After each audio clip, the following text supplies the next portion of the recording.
Don't speak in my meetings again. The words landed clean, sharp, and final, cutting through the low hum of the conference room like a blade through glass. And just like that, every sound died. Keyboard clicks, quiet whispers. Even the soft whir of the ceiling vents seemed to pull back and wait. Ava Johnson didn't move at first. She stood near the side wall, a tablet pressed lightly against her chest, her posture straight but not rigid, like someone who had learned long ago how to exist without taking up space. The polished oak table stretched across the room, reflecting the cold white light from above, and around it sat 12 executives in tailored suits, each one suddenly very interested in their notes, their screens, anything but the moment hanging in the air. Richard Cole, CEO of Cole Dynamics, didn't look at her again after he said it. He simply turned back to the deal projected on the wall, jaw tight, voice already shifting into that controlled, authoritative tone that filled rooms and closed conversations. As I was saying, he continued, tapping the screen with a silver pen, this acquisition puts us ahead by at least 2 fiscal quarters if we sign before Friday. A few heads nodded. Someone cleared their throat. The room slowly exhaled, but not completely. Ava lowered her gaze, not in defeat, not quite, but in calculation, her fingers adjusting slightly on the edge of the tablet, as if grounding herself in something solid. From where she stood, she could see the contract summary on the screen, dense lines of legal text, highlighted clauses, numbers that would make headlines if they went wrong, and for just a second, her eyes paused on a paragraph most people would skim. Her breath didn't change, but something behind her stillness did. She stepped back quietly, heels soft against the carpet, and moved toward the door without interrupting again, without drawing attention, exactly as expected. Outside, the hallway felt warmer, quieter, almost detached from the tension inside. The glass walls reflected her image back at her, simple navy blouse, company badge clipped neatly, the word receptionist printed in small, unassuming letters beneath her name. Ava reached up and adjusted it, just a fraction, straightening the edge where it had tilted. Her fingers lingered there for a second longer than necessary. Inside the conference room, Richard's voice carried faintly through the glass, confident, certain, already. Moving forward, Ava glanced once more at the screen through the reflection, the numbers reversed, the words slightly blurred, but the structure unmistakable. She had seen something like it before. Not similar. The same. A flicker of memory passed, keyboard strokes late at night, spreadsheets layered with risk columns, a voice once asking her, "Are you sure about this clause?" And then it was gone, folded back into silence. Ava turned away from the glass and walked down the hallway toward the front desk. Each step measured, steady, the soft scent of cleaning solution lingering faintly in the air. She set the tablet down beside the phone console, the blinking lights reflecting in her eyes like distant signals waiting to be answered. For a moment, she just stood there, hands resting lightly on the counter, listening. Not to the office noise, not to the muted conversations behind closed doors, but to something quieter, something internal, weighing, deciding. Then, almost imperceptibly, her fingers moved. She reached for the phone, paused, and let her hand hover just above it, as if the space between decision and action carried its own kind of gravity. No one was watching. No one expected her to act. That was the point. Ava inhaled slowly, steady and controlled, and lowered her hand onto the receiver, her reflection staring back at her from the dark screen. Calm, composed, and completely unreadable. The receiver settled into her palm with a soft, hollow click, and for a moment, Ava did not dial. She just listened to the faint static on the line, the kind that felt like a space waiting to be filled, her eyes lifting slightly to the glass wall across the lobby where the conference room shimmered in reflection, silhouettes moving, Richard pacing now, his gestures sharper, faster, like something inside that room had shifted without fully breaking yet, and still no one looked out toward her. Not really, because no one ever did. Not when she was behind that desk. Not when her name sat beneath a title they had already decided meant something small, something limited, something safe to ignore. Her fingers pressed gently against the keypad, then stopped again, hovering over the numbers as if memory needed a second to catch up with instinct. Because this was not just a call, not just a reaction. It was a decision that carried weight, the kind that did not belong to a receptionist, and yet it sat there in her chest, steady and undeniable, the way it used to when she worked in rooms much colder than that conference space, where numbers were not projections but consequences, where a single overlooked clause could ripple through entire companies like a quiet storm. Her thumb finally moved, pressing the first digit, then the next, slow, deliberate, each tone sharp and clear in the silence of the lobby. And as the line began to ring, something in her posture shifted, not outwardly, not enough for anyone passing by to notice, but internally, like a door she had kept closed for a long time had just been unlocked. The call connected on the third ring, and she did not introduce herself right away, did not rush. She waited half a second, grounding the moment, then spoke, her voice low, calm, carrying none of the hesitation they would have expected from her. "This is Ava Johnson," she said, and there was a pause on the other end, not confusion, not dismissal, but recognition, faint, cautious, like someone reaching back through memory and finding something they had not expected to still be there. She did not fill the silence with explanations. She simply added, "You might want to review Clause 17, subsection C, before anything gets signed today," her eyes drifting again to the reflection of the meeting, where one of the executives had just leaned forward, pointing at the screen, tension tightening across shoulders and jaws, the rhythm inside the room changing. "It looks standard," she continued, her tone even, almost detached, "but it shifts post-acquisition liability in a way that does not protect your side, not if things move the way they are planning." Another pause, longer this time, and then a voice on the other end, quieter now, more focused. "Ava, where are you calling from?" She did not answer that directly, not because she was hiding, but because it did not matter. "Just take a closer look," she said instead, "before it becomes expensive to ignore." She lowered her gaze slightly, watching her own reflection in the dark glass of the desk console, steady, composed, as if this moment belonged to someone else and yet fit her perfectly. "You have about 10 minutes, she added, then ended the call before anything else could be said, the soft click echoing faintly as she placed the receiver back down, her hand lingering there for a second longer, not trembling, not uncertain, just still, as the lobby returned to its quiet rhythm around her, footsteps passing, elevators chiming, distant conversations continuing as if nothing had changed, but behind the glass, everything had already begun to move, faster now, sharper, and Ava simply stood there, hands resting lightly on the counter, eyes calm, waiting, not for recognition, not for credit, but for the moment when the truth would reach them, whether they were ready for it or not. The shift inside the conference room was not loud, but it was unmistakable, like a current changing direction beneath still water, and through the glass, Ava watched as one executive leaned closer to the screen, his hand hovering just inches from the projection, fingers slightly curled, as if something on that page had suddenly become heavier than it was a minute ago. Richard stopped mid-sentence, the silver pen still in his hand, his expression tightening not in anger but in calculation. "Hold on," he said, his voice lower now, sharper, and the room obeyed immediately, silence falling again, but this time it was different, not imposed, not controlled, but uncertain. One of the attorneys adjusted his glasses and scrolled quickly through the document on his tablet, his eyes moving faster with each line. "What is it?" someone asked quietly, but no one answered right away, because they were all reading now, really reading, not skimming, not assuming, the air growing denser with each passing second. Ava did not move from the front desk, her hands resting lightly against the polished surface, but her attention was fixed, not on the people, but on the rhythm, the way tension built in small, almost invisible increments, the way realization did not arrive all at once but unfolded piece by piece. Inside the room, a second voice spoke, hesitant at first, then more certain. "This clause, it does not just allocate risk, it transfers it." The words hung there, incomplete, but enough to shift everything.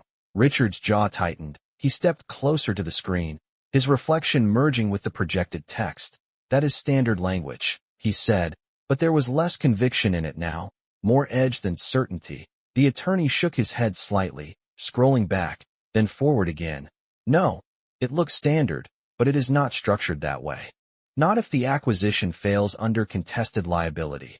Another executive leaned in, their shoulders nearly touching now, the distance between them shrinking as the stakes expanded. If this goes through as written, the attorney continued, his voice steady but quieter, we carry exposure on both sides of the deal, not just ours. A pause, long and heavy. Then someone else said it, almost under their breath. That could wipe out the margin entirely. The room did not react outwardly. No one raised their voice. No one stood up. But something fundamental had shifted. Confidence replaced by caution, momentum replaced by doubt. Richard exhaled slowly, setting the pen down against the table with a soft, controlled tap, his eyes never leaving the screen. Who reviewed this? He asked, not loudly. But the question landed hard. No one answered immediately, because everyone had assumed someone else had. That was how deals like this moved, layered with trust and speed and expectation, until something small slipped through, something subtle enough to hide in plain sight. Ava's gaze dropped briefly to the desk in front of her, the faint reflection of the overhead lights stretching across the surface like thin lines of glass. She did not smile, did not react. She simply stood there, steady, as if she had already moved past this moment in her mind, as if the outcome unfolding now was not a surprise but a confirmation inside the room. Richard straightened slightly, his posture adjusting, not weaker, not defeated, but altered, recalibrating. We are not signing anything yet, he said finally, his tone firm again but different, grounded in something new. I want a full review, every clause, every line. The energy in the room shifted again, not back to confidence, but into something more careful, more deliberate. The kind that comes after realizing how close you were to making a mistake you could not take back. And out in the lobby, separated by glass and distance, and perception, Ava Johnson remained exactly where she had been all along, behind a desk, beneath a title, unseen by most, but no longer irrelevant to what was happening on the other side of that wall. The room did not return to normal after that.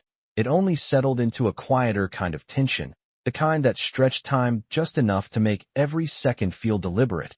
And behind the glass, Ava could see it in the way shoulders stayed slightly raised, in the way no one leaned back fully into their chairs anymore, like the comfort had been removed from the space and replaced with something sharper, more precise. Richard remained at the head of the table, but his presence had shifted, not diminished, just redirected, his attention now locked into the document with a focus that bordered on restraint. As if he was holding himself back from reacting too quickly, one of the attorneys spoke again.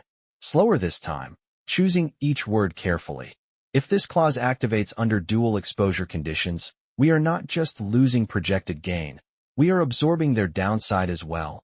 Another voice followed. That is not a mistake, that is intentional design. The implication lingered, unspoken but clear. Someone on the other side of the deal had built this to look harmless, to pass unnoticed until it was too late. Richard's fingers pressed lightly against the edge of the table, not tapping, not moving, just holding, his gaze narrowing slightly as he traced the structure line by line. Who drafted this? He asked again, quieter now, not demanding an answer but demanding the truth. Across the table, a junior analyst shifted in his seat, his voice hesitant. It came from their legal team, but it passed through ours for review. A pause followed, heavier this time, because that meant it had been seen, processed, approved. The system had worked exactly as it always did, and still it had almost failed.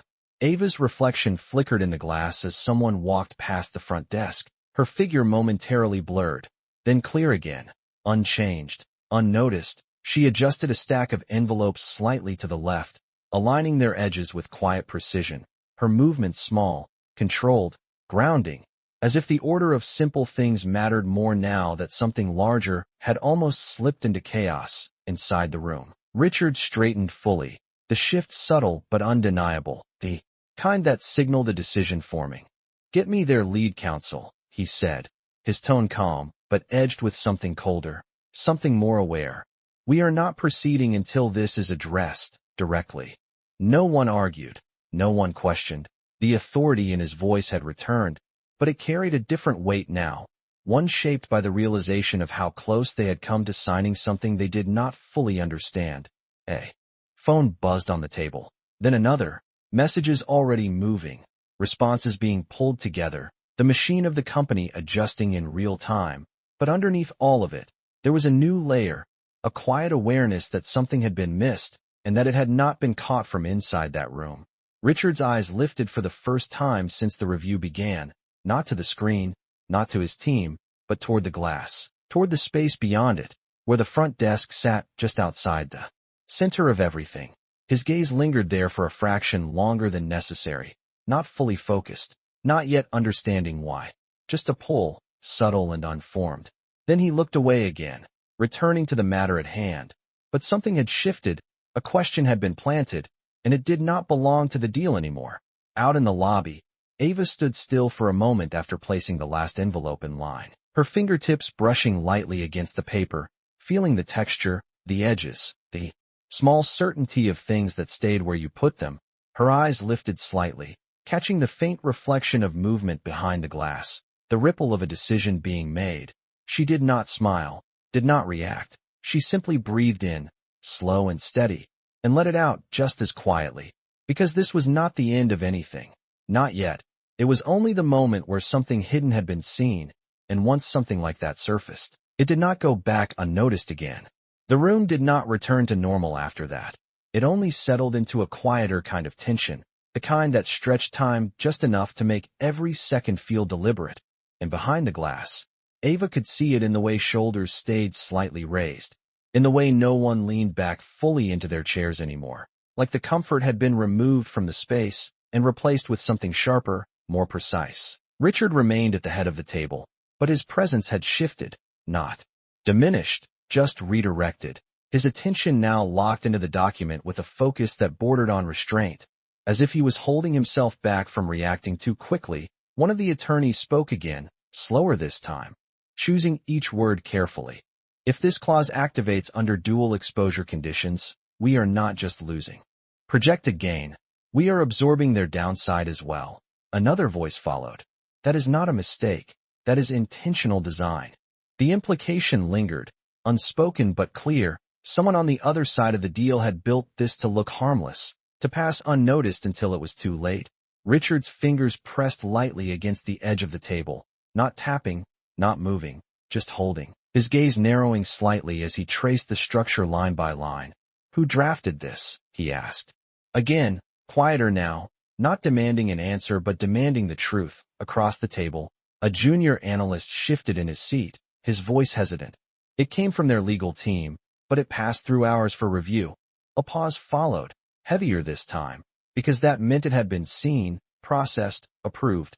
The system had worked exactly as it always did, and still, it had almost failed. Ava's reflection flickered in the glass as someone walked past the front desk, her figure momentarily blurred, then clear again, unchanged, unnoticed. She adjusted a stack of envelopes slightly to the left, aligning their edges with quiet precision, her movements small, controlled, grounding, as if the order of simple things mattered more now that something larger had almost slipped into chaos. Inside the room, Richard straightened fully, the shift subtle but undeniable, the kind that signaled a decision forming. Get me their lead counsel, he said, his tone calm but edged with something colder, something more aware. We are not proceeding until this is addressed directly. No one argued, no one questioned. The authority in his voice had returned, but it carried a different weight now, one shaped by the realization of how close they had come to signing something they did not fully understand. A phone buzzed on the table, then another, messages already moving, responses being pulled together. The machine of the company adjusting in real time, but underneath all of it, there was a new layer, a quiet awareness that something had been missed and that it had not been caught from inside that room. Richard's eyes lifted for the first time since the review began, not to the screen, not to his team, but toward the glass, toward the space beyond it, where the front desk sat just outside the center of everything. His gaze lingered there for a fraction longer than necessary, not fully focused, not yet understanding why, just a pull, subtle and unformed. Then he looked away again, returning to the matter at hand. But something had shifted, a question had been planted, and it did not belong to the deal anymore. Out in the lobby, Ava stood still for a moment after placing the last envelope in line, her fingertips brushing lightly against the paper, feeling the texture, the edges, the small certainty of things that stayed where you put them. Her eyes lifted slightly, catching the faint reflection of movement behind the glass, the ripple of a decision being made. She did not smile, did not react. She simply breathed in, slow and steady, and let it out just as quietly. Because this was not the end of anything.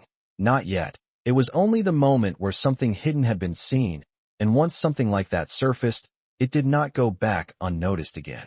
The call came through less than 3 minutes later, sharp and immediate, slicing into the controlled quiet of the conference room.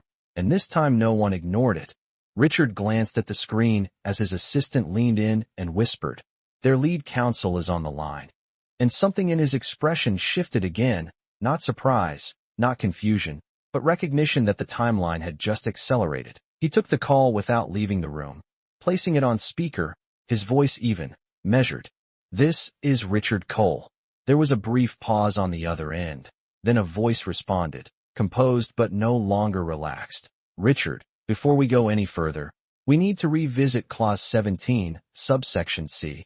The room stilled again, but this silence carried a different weight, heavier, undeniable, because now it was no longer internal doubt. It was external confirmation. Richard's gaze sharpened, his fingers resting flat against the table as if anchoring himself to the moment. "Go on," he said. And the voice continued. "If executed as written, the clause creates a liability structure that does not align with standard acquisition protections. It exposes both parties under conditions that were not previously disclosed." One of the executives shifted in his seat. Another slowly lowered his pen, the realization spreading across the room like a slow ripple. Richard did not speak immediately. He listened, fully now, his posture still but alert. "We recommend halting all signing procedures until this is addressed directly," the voice added. And that was it. No negotiation, no softening, just a clear line drawn where there had been assumption before. Richard reached forward and ended the call himself, the soft tap of the button echoing louder than it should have. And for a moment, no one spoke, not because they did not have anything to say, but because the truth had already been said, and it left no room for denial. Richard exhaled slowly, his eyes moving across the table, not in frustration, but in recalibration. "We missed it," he said finally, not accusing, not defensive, just stating what was now obvious. And that honesty shifted the room again, removing the last layer of illusion that everything had been under control. One of the attorneys nodded slightly. "It was designed to pass unnoticed," he said, "but it should not have." Another pause followed, quieter this time, more reflective, as if each person was replaying their own part in the process, searching for the moment where they could have seen it, where they should have seen it. Richard's jaw tightened just enough to show the pressure beneath his composure, but his voice remained steady. "Then we fix it," he said, simple, direct, and the words landed with clarity, not as a reaction, but as a decision. He straightened, adjusting the cuff of his sleeve with a small, precise movement, the kind that signaled control returning, but not the same control as before. This one was grounded in awareness, in caution. "We do not move forward until every line is understood," he added, and no one disagreed. No one even shifted, because now they were all aligned in that understanding. The deal was no longer just an opportunity. It was a structure that had to be rebuilt from the inside out. And outside the glass, at the front desk, Ava remained where she had been all along, her posture unchanged, her expression calm. But her eyes lifted slightly as the energy inside the room settled into something new. She did not need to hear the words to know what had happened. The rhythm had told her already. The urgency, the pause, the recalibration, it all moved in patterns she recognized, patterns she had worked within long before anyone in that room had decided she belonged behind a desk. Her fingers brushed lightly against the edge of the phone again, not to pick it up this time, but as if acknowledging the moment that had already passed. She turned her attention back to the quiet tasks in front of her, aligning papers, checking schedules, the ordinary details that kept everything moving. And in that contrast, between what she appeared to be and what she had just done, something deeper settled into place, not visible, not spoken, but real. Because while the room behind the glass was still processing how close they had come to failure, the person who had Seen It First was already moving forward, unseen, unannounced, exactly where they had always expected her to stay. It did not feel like a victory, not the kind anyone would celebrate, because nothing had been closed, nothing signed, nothing announced, and yet something fundamental had shifted, quietly but permanently, inside the structure of that company. The kind of shift that did not show up in numbers, but changed how those numbers would be read from that moment forward. And as the meeting continued behind the glass, slower now, more deliberate, Ava moved through the small rhythms of the front desk with the same steady precision, answering a call, logging a delivery, offering a brief, polite smile to a visitor who barely glanced at her before looking past her toward the elevators. Her voice remained soft, professional, neutral, exactly what was expected, exactly what kept her invisible in a place that relied on appearances to define value. But beneath that surface, something else moved, something quieter and older, the kind of awareness that did not need recognition to exist. Inside the conference room, Richard listened more than he spoke now, his posture still commanding, but his attention sharper, more selective. He asked fewer questions, but the ones he did ask landed deeper, cutting through assumptions instead of reinforcing them. "Walk me through that again," he said at one point, his tone calm but insistent, and when the explanation came, he did not interrupt. He let it unfold fully, absorbing not just the answer but the gaps inside it, the spaces where certainty used to sit without being challenged, and each time those gaps appeared, the room adjusted, voices slowing, language becoming more precise, as if everyone was recalibrating not just the deal, but themselves.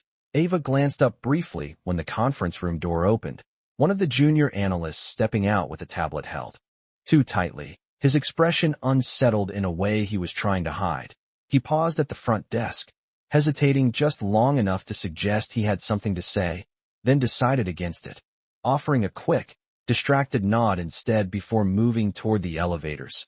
Ava returned the nod with a quiet acknowledgment, her eyes following him for a second before shifting back to the screen in front of her, the reflection in the dark glass catching her gaze again, calm, steady, unreadable, as if the moment earlier had never happened, as if she had not just altered the direction of a multi-million-dollar decision with a single, carefully placed call.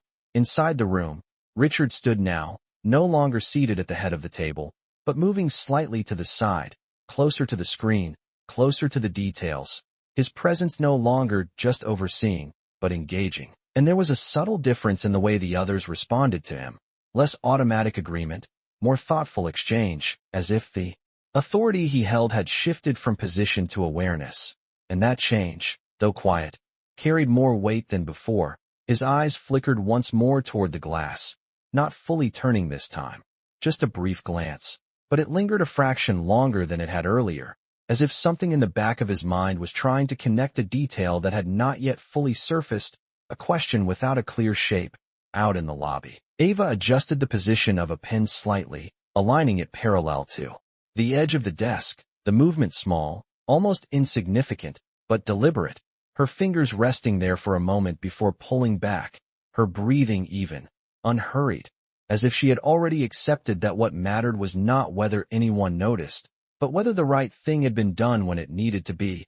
And in that quiet space between action and recognition, something settled, not satisfaction, not pride, but a steady sense of alignment, like a compass that had not wavered even when everything around it had almost gone off course. And while the people behind the glass were still adjusting to what they had nearly missed, the person who had seen it first had already returned to being exactly what they believed her to be, and somehow, that made the truth even harder to ignore. By the time the clock on the lobby wall ticked past 11:20, the building had settled into that mid-morning rhythm where everything looked controlled from the outside. But inside the conference room, the air still carried a quiet tension that had not fully released, not sharp anymore, but present, like a reminder that something had nearly gone wrong. And Richard stood near the edge of the table, one hand resting lightly against the polished surface, his gaze no longer scanning for errors, but searching for something else, something less visible. "Who flagged this first?" he asked, not loudly, not accusing, but the question landed differently than before. It was not about blame, it was about origin, about the exact moment the direction had changed, A few heads lifted, then lowered again, the silence stretching just long enough to reveal the truth. No one inside that room had caught it first. The realization settled slowly, heavier than the closet itself. One of the attorneys cleared his throat, glancing briefly at his notes before speaking. "We identified it during the second pass," he said, careful, measured. But Richard's eyes did not shift, did not accept that answer fully, because it was not the beginning. It was only where they had picked it up, and something in him knew that. Even if he could not yet explain why, he straightened slightly, the movement subtle, controlled, but decisive. "Before that," he said, quieter now, and this time the room did not respond right away, because there was no clear answer, only fragments, assumptions, a process that had moved too quickly to notice where the first crack had appeared. Outside the glass, Ava adjusted the position of a visitor log, aligning the pen beside it, her movements calm, precise, the kind that did not draw attention but held intention, her reflection faint in the polished surface, steady and composed, as if she had already stepped beyond the moment unfolding behind her. The elevator doors opened with a soft chime, and a man in a tailored suit stepped out, his expression focused, purposeful. He moved directly toward the front desk, slowing only slightly as he reached it, his eyes settling on Ava with a kind of recognition that did not belong to strangers. "Ava Johnson," he said, not as a question, but as confirmation, and she looked up, meeting his gaze without hesitation, her expression unchanged, calm, neutral. "Yes," she replied, her voice even, and the man nodded once, as if something had just been verified internally. "I just spoke with you," he said quietly, his tone lower now, more respectful than the environment usually required for someone in her position, and for a brief moment, the space between them held a different kind of weight, not authority, not hierarchy, but acknowledgment. Ava did not react outwardly, did not shift posture or expression. She simply held his gaze for a second, then lowered it slightly in a polite, professional gesture. "You should speak with Mr. Cole," she said, her voice steady, offering direction without claiming involvement. The man studied her for half a second longer, as if considering something unsaid, then gave a small nod, turning toward the conference room without another word. The glass door opened, and the movement inside paused as he entered, drawing attention immediately, not because of who he was, but because of the urgency he carried. Richard turned, his focus snapping toward the interruption, and for the first time since the meeting began, the question he had been holding found a direction, not fully formed, not yet understood, but closer now.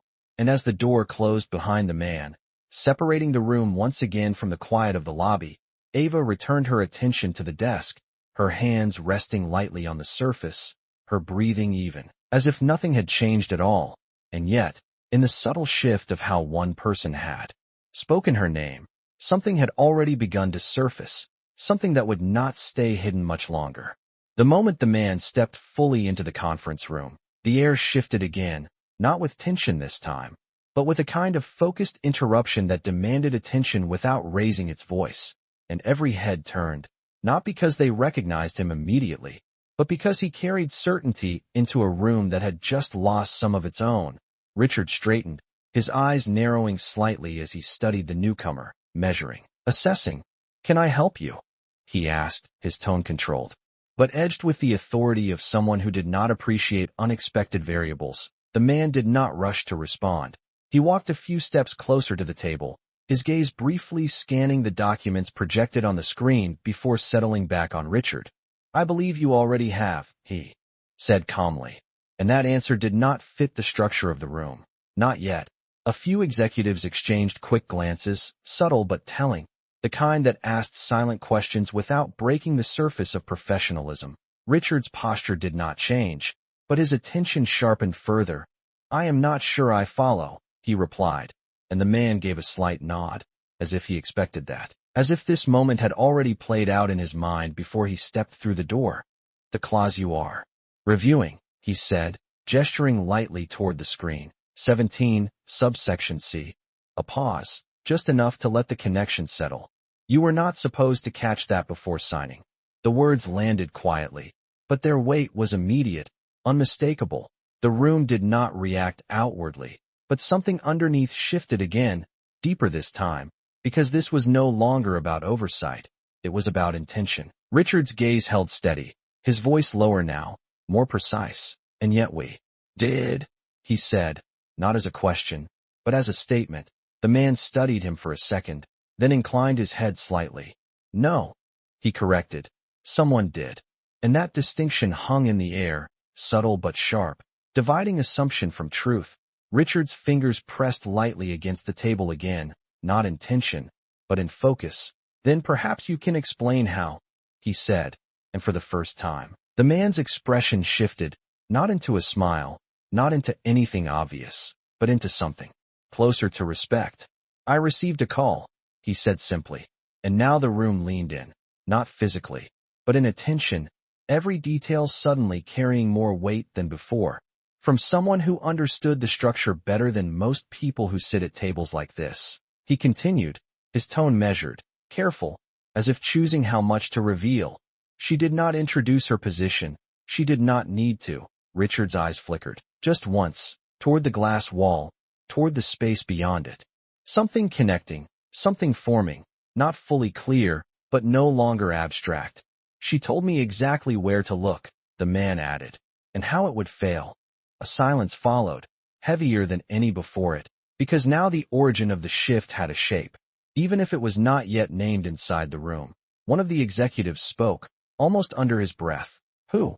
But the question was already moving elsewhere, not toward the man, but toward the realization settling in Richard's mind, his gaze lifting again, this time not just toward the glass, but through it, beyond it, to the front desk where a figure sat, still, composed, exactly where she had been the entire time. And in that moment, the distance between what he had dismissed and what had just saved them collapsed into something undeniable. Out in the lobby, Ava did not look up, her attention on a small stack of documents she was aligning with quiet precision, her movements unchanged, her presence steady, as if nothing in the building had shifted at all. And yet behind the glass, every assumption about where value came from had already begun to unravel. Richard did not speak right away, and that silence carried more weight than anything he could have said, because for the first time since the meeting began, he was not reacting to the deal. He was recalculating something far more personal, his gaze fixed through the glass, past the reflection of the room, past the shifting figures around him, until it settled on the front desk where Ava sat, still as ever, her posture composed, her hands moving with quiet precision as she aligned a stack of papers that did not seem important enough to belong in the same story as the conversation unfolding behind him. And yet somehow, everything now pointed back to her. She did not say where she worked. The man continued, his voice steady, drawing the room back just enough to keep the moment from slipping into silence completely. But she understood not just the clause, she understood the intention behind it. Richard's jaw tightened slightly, not in frustration, but in recognition, the kind that arrives too late to change the past, but just in time to reshape what comes next. One of the executives shifted, leaning forward. You are saying someone outside this room identified a structural trap that passed through all of us, he said, the words careful, almost reluctant, and the man nodded once. I am saying someone saw what others overlooked, he replied, and that phrasing settled differently. Not an accusation, not a defense, but a mirror. Richard exhaled slowly, his hand lifting from the table as if releasing something he had been holding on to without realizing it. His eyes did not leave the glass, did not leave the quiet figure beyond it. What exactly did she say? He asked, and his voice had changed again. Not softer, not weaker, but more precise, more intentional. The kind of tone that did not waste questions. The man glanced briefly at the screen, then back at Richard. She said it looked standard, he began, but it was not built to protect either side if the acquisition shifted under contested conditions. A pause. Then he added, she said it would not fail loudly, it would fail quietly. And by the time anyone noticed, it would already be too late. The room absorbed that in silence, because it was not just accurate, it was exact, too exact to be guessed, too specific to be coincidence. Richard's fingers curled slightly at his side, then relaxed, his posture adjusting almost imperceptibly as something settled into place inside him, a connection that had been forming now fully realized. He turned his head just enough to break his line of sight with the glass, looking back at the man for a brief second. "And you trusted that," he said, not questioning the decision, but the instinct behind it. The man's expression remained calm, but there was a faint shift there, something closer to certainty. "I trusted the way she said it," he answered. "People who guess speak in possibilities. She spoke in outcomes." That distinction lingered, clear and undeniable, and it changed the weight of everything that had happened since that call. Richard nodded once, slowly, as if acknowledging not just the information, but the implication behind it. Then, without another word, he stepped away from the table, the movement subtle but decisive, drawing every eye in the room without effort. He moved toward the glass, not rushed, not hesitant, each step measured, deliberate, until he stood just a few feet from the door, the reflection of the room behind him blending with the quiet lobby beyond. And for a moment, he did not open it. He simply stood there, looking through, seeing something he had dismissed earlier with a single sentence, something he had reduced to a role, a position, a place in a structure he thought he understood. And now, that understanding felt incomplete. Out in the lobby, Ava adjusted the position of the phone slightly, aligning it with the edge of the desk, her movement steady, unaffected, as if she could not feel the shift happening just a few feet away. But the air had changed, subtly, undeniably, the kind of change that does not announce itself, but makes everything that follows impossible to ignore. And as Richard's hand finally lifted toward the door handle, the distance between assumption and truth narrowed to something that could no longer be maintained. The door opened without a sound, but every movement inside the room seemed to pause as Richard stepped through it, not quickly, not hesitantly, but with a controlled pace that carried intention rather than urgency. And for the first time that morning, he left the center of power behind him and moved toward the space he had not considered part of it, the glass door closing softly at his back, separating the low murmur of the conference room from the quiet rhythm of the lobby. Ava did not look up. Immediately, her attention still on the desk in front of her, fingertips resting lightly against the edge of a document she had just aligned, as if the order of small things still mattered even as something larger shifted around her. Richard stopped a few feet away, not close enough to impose, not distant enough to remain detached, and for a moment, he said nothing. The silence between them different from the one he had created earlier. This one was not dismissive. It was searching, recalibrating, trying to understand what it had missed. Ava sensed the presence before she acknowledged it, her eyes lifting slowly, meeting his without surprise, without hesitation, just calm awareness. "Mr. Cole," she said, her voice even, professional, exactly as it had always been. But now it landed differently, not because it had changed, but because he was hearing it differently. Richard held her gaze for a second longer than expected, as if confirming something that no longer felt uncertain. "You made a call," he said, not as a question, but as a recognition, and the words settled between them with quiet weight. Ava did not rush to respond, her posture unchanged, her expression steady. "Yes," she replied simply, no explanation, no justification, just the truth. Richard exhaled slowly, not in relief, but in acknowledgment, his eyes shifting briefly to the desk, to the name badge clipped neatly against her blouse, the word receptionist small beneath her name, and for the first time, that label felt insufficient, incomplete. "Why?" he asked, and this time it was a question, not demanding, not accusatory, but genuine, the kind that did not assume it already knew the answer. Ava's gaze did not waver. She considered the question for a fraction of a second, not because she needed time to think, but because she chose her words carefully. "Because it was wrong," she said, her tone calm, almost quiet, but clear enough to hold its place in the space between them. Richard's jaw tightened slightly, not in disagreement, but in recognition of the simplicity, the directness, the absence of anything unnecessary. "You were not asked to review that deal," he said, the statement carrying a trace of the structure he was used to, the hierarchy that defined roles and boundaries. Ava nodded once, acknowledging the truth of that without resisting it. "No," she said, and then she added, just as calmly, "But I saw it." And that was it, no elaboration, no attempt to elevate what she had done, just a statement of fact, grounded and complete. Richard studied her for a moment, longer than before, as if trying to reconcile what stood in front of him with what he had assumed earlier. The difference between those two things now impossible to ignore.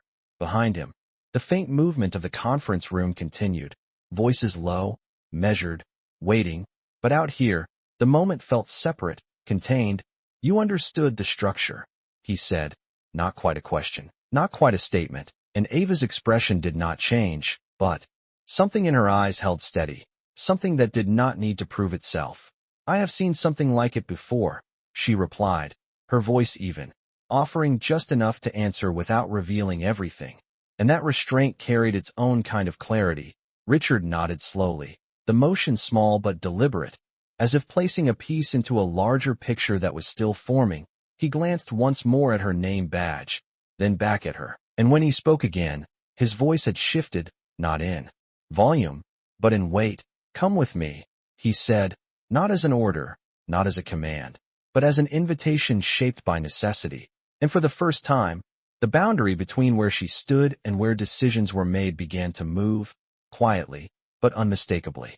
For a fraction of a second, Ava did not move, not out of hesitation, but because the moment itself needed to settle. The shift in space, in tone, in expectation, it all rested in that simple invitation, and she understood what it meant without needing it explained.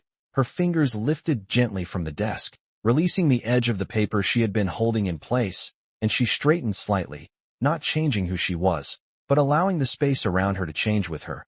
Of course, she said, her voice calm, steady, without urgency, and she stepped out. From behind the desk, the movement quiet but significant, like crossing a line that had been there long before either of them acknowledged it.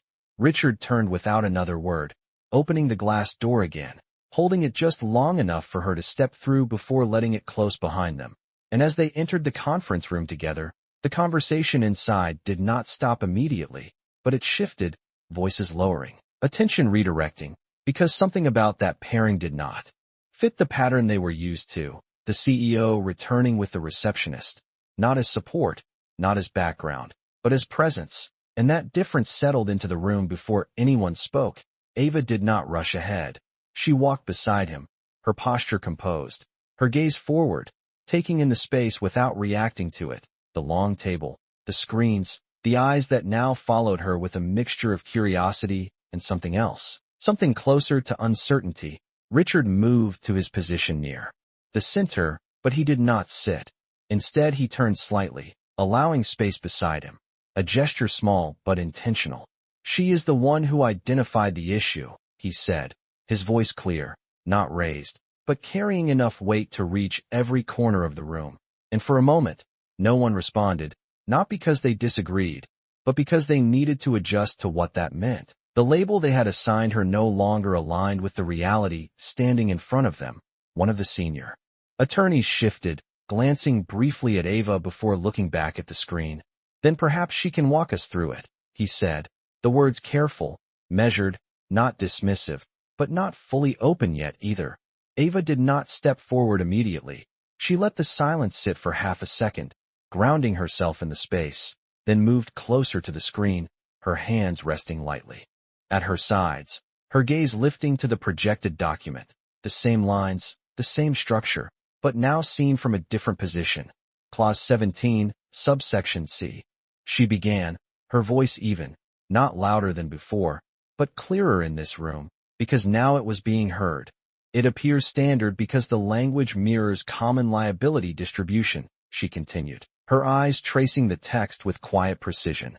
But the structure beneath it shifts under dual exposure conditions. She paused briefly, not for effect, but to allow the meaning to settle.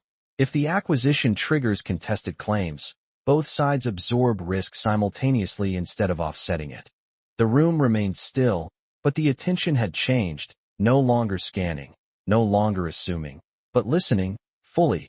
Richard watched her, not interrupting, not correcting, his focus steady, as if each word she spoke was aligning something he had missed earlier. One of the executives leaned forward slightly. That would not show up in initial projections, he said, more to himself than to anyone else. And Ava nodded once, acknowledging the point. It is not designed to, she replied, her tone calm, matter of fact. It is designed to pass unnoticed until activation. Another pause, heavier this time, because now the structure was not just understood, it was exposed, and the room absorbed that in silence. The kind that followed clarity rather than confusion.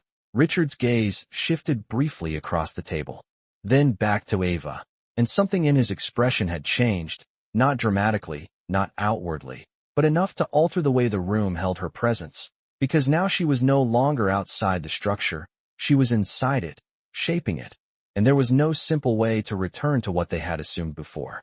No one interrupted her this time, not because they could not, but because there was nothing left to challenge. The structure she described held under scrutiny, each line aligning with what they now saw in front of them, and the room, once filled with quiet authority, had shifted into something more attentive, more honest. Richard remained where he stood, his gaze steady on Ava, not as a superior assessing an employee, but as someone recognizing a perspective he had overlooked, and that recognition carried weight, not loud, not dramatic, but undeniable.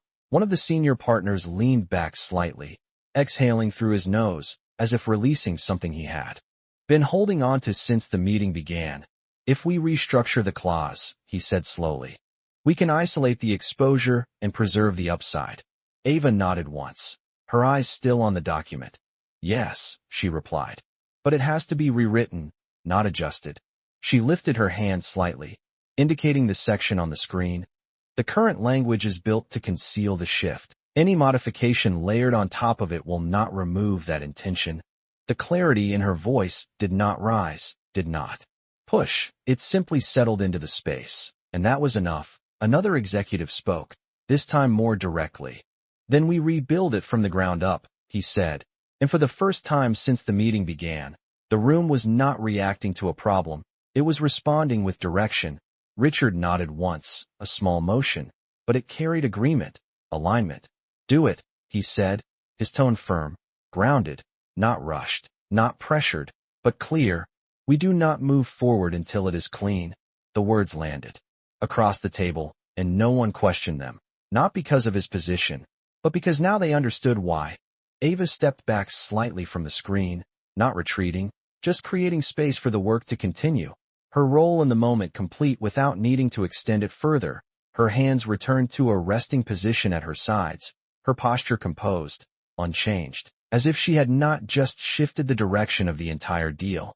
One of the attorneys glanced at her again, this time longer, more openly, not with curiosity, but with something closer to respect, and that subtle change moved through the room, not spoken, not announced, but felt. Richard's eyes followed her as she stepped back, and for a moment, he said nothing, then finally, quietly, thank you. The words were simple, almost understated, but they did not belong to formality. They carried intention.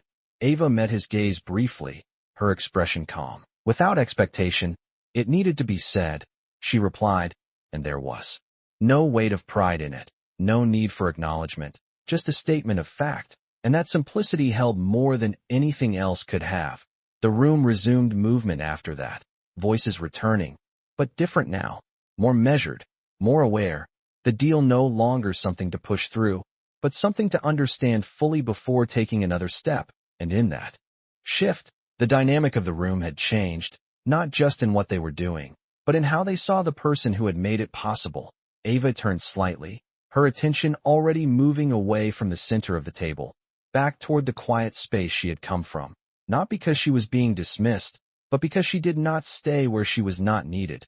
And as she walked toward the door, the same glass that had separated her before now reflected something different, not a boundary, but a passage she had crossed without asking for permission.